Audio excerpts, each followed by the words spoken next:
صاحب کو جیل سے باہر نہیں آنے دیتے تو وہ کون سے بڑے بڑے کیسز ہیں یا وہ کون سے جیلی چھوٹے چھوٹے کیسز ہیں جن کے بل بوتے پر یہ سوچ رہے ہیں کہ اب خان صاحب کو مزید جیل کے اندر رکھیں گے اور 24 نومبر تک یہ بیچاری حکومت میں اتنی طاقت ہے کہ خان صاحب کو اتنی دیر تک اندر رکھ سکیں. یہ چیزیں بھی دیکھنے والی ہیں میرے پاکستانیوں. مگر جو حالات واقعات نظر آ رہے ہیں اس پر یہی نظر آتا ہے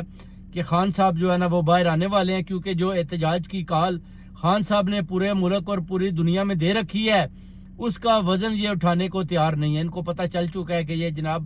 جتنا بھی ہم نے اس جماعت کو پی ٹی آئی کے ورکرز پر ان کے اوپر جتنا بھی تشدد ظلم فسطائیت کی, یہ پارٹی اتنی ہی بڑی سے بڑی ہوتی گی اور ایک برانڈ کی صورت اختیار کر گی. اور خان صاحب اس وقت اپنا پوری دنیا کے مسلمہ کے ایک بہت بڑے لیڈر بن کر سامنے آئے ہیں اور یہ چیزیں دیکھنے والی ہیں. اب جنرل اسمبلی